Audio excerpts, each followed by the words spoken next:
ನಮಸ್ತೆ ಟಿವಿ20 ಕನ್ನಡ ವಾಹಿನಿಗೆ ಸ್ವಾಗತ. ಜನಿವಾರ ಹಾಕದಿದ್ರೆ ಬ್ರಾಹ್ಮಣನಾಗಲು ಹೇಗೆ ಸಾಧ್ಯ? ನಮಾಜ್ ಮಾಡದಿದ್ರೆ ಮುಸ್ಲಿಂ ಧರ್ಮದಲ್ಲಿ ಹುಟ್ಟಿದ್ರೇನು ಫಲ?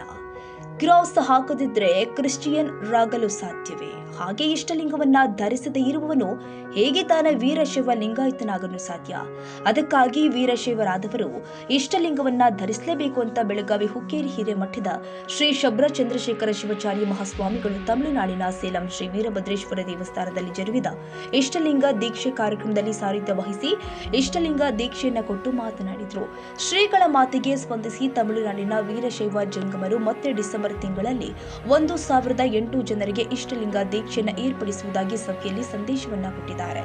ಈ ಸಂದರ್ಭದಲ್ಲಿ ತಾವರೆಕೆರೆ ಶೀಲಾಮಠದ ಶ್ರೀ ಡಾಕ್ಟರ್ ಸಿದ್ದಲಿಂಗ ಶಿವಾಚಾರ್ಯ ಸ್ವಾಮಿಗಳವರು ಮಾತನಾಡಿ, ವೀರಶೈವ ಲಿಂಗಾಯತ ಧರ್ಮ ಜಾತಿವಾಚಕಲ್ಲ, ಅದು ತತ್ವವಾಚಕವಾಗಿದೆ.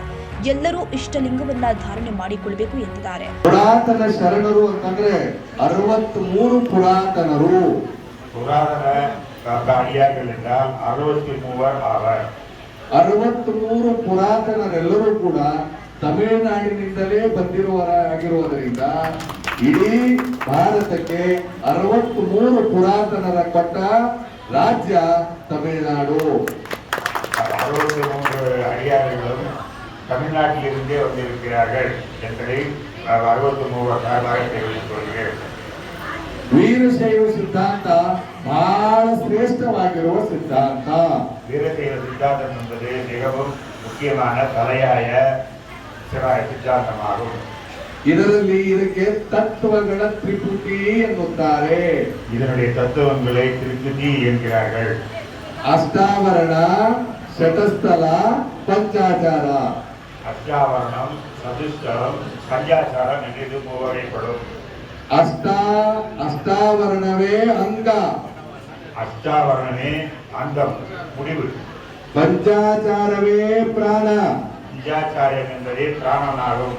ಶತಸ್ಥಲವೇ ಆತ್ಮ, சதுஸ்தலம் என்பதே ஆத்மாவாகும். ಜಗದ್ಗುರು ರೇಣುಕಾದಿ ಪಂಚಾಚಾರರಾಗಲಿ, ಜಗದ್ಗುರು ರೇಣುಕಾದಿ ಪಂಚಾಚಾರರಾಗಲಿ, ಜಗದ್ಗುರು ರೇಣುಕಾದಿ ಪಂಚಾಚಾರ್ಯರಾಗಟಂ, ಬಸವಾದಿ ಪ್ರಮತರಾಗಲಿ, ನಂದಿಪುರದ ಶ್ರೀ ಡಾಕ್ಟರ್ ಮಹೇಶ್ವರ ಸ್ವಾಮೀಜಿಯವರು ಮಾತನಾಡಿ, ನಿತ್ಯ ಲಿಂಗ ಪೂಜೆಯನ್ನ ಮನಃಶಾಂತಿ ದೊರಕುವುದು. ಶ್ರೀ ಜಗದ್ಗುರು ಪಂಚಾಚಾರ್ಯರು ಮತ್ತು ಬಸವಾದಿ ಪ್ರಮಥರು ಇದನ್ನ ಹೇಳಿದ್ದಾರೆ ಎಂದಿದ್ದಾರೆ. ಕರ್ನೂಲಿನ ಶ್ರೀ ಅಜಾತ ಶಾಂಭುಲಿಂಗ ಶಿವಾಚಾರ್ಯ ಸ್ವಾಮೀಜಿಯವರು ಮಾತನಾಡುತ್ತಾ, ಯುವ ಜನಾಂಗ ಅಡ್ಡದಾರಿಗೆ ಹೊರಟಿದೆ. ಇವರಿಗೆ ಯೋಗ್ಯ ಮಾರ್ಗದರ್ಶನದ ಅವಶ್ಯಕತೆ ಇದೆ. ನಮ್ಮ ಮಕ್ಕಳಿಗೆ ಗುರುಲಿಂಗ ಜಂಗಮನ ಬಗ್ಗೆ ಶ್ರದ್ಧೆಯಿಂದ ಹುಟ್ಟಿಸುವ ಕಾರ್ಯವನ್ನ ಮಾಡಬೇಕಾಗಿದೆ ಎಂದಿದ್ದಾರೆ. ಲಂಡನ್ನಿಂದ ಆಗಮಿಸಿದ ಪಂಚಸೂತ್ರ ಅಕಾಡೆಮಿಯ ಚಂದ್ರಶೇಖರ ಅವರು ಮಾರ್ಮಿಕವಾಗಿ ಮಾತನಾಡಿದರು. ಅಖಿಲ ಭಾರತ ವೀರಶೈವ ಮಹಾಸಭೆಯ ಉಪಾಧ್ಯಕ್ಷಿಣಿ ವಿನುತಾ ರವಿ ಅವರು ವೀರಶೈವ ಮಹಾಸಭಾ ಮಾಡುವ ಕಾರ್ಯದ ಬಗ್ಗೆ ತಿಳಿಸಿಕೊಟ್ಟಿದ್ದಾರೆ. ಈ ಸಂದರ್ಭದಲ್ಲಿ ವೆಂಕಟೇಶ್ ಅವರು ಪ್ರಾಸ್ತಾವಿಕವಾಗಿ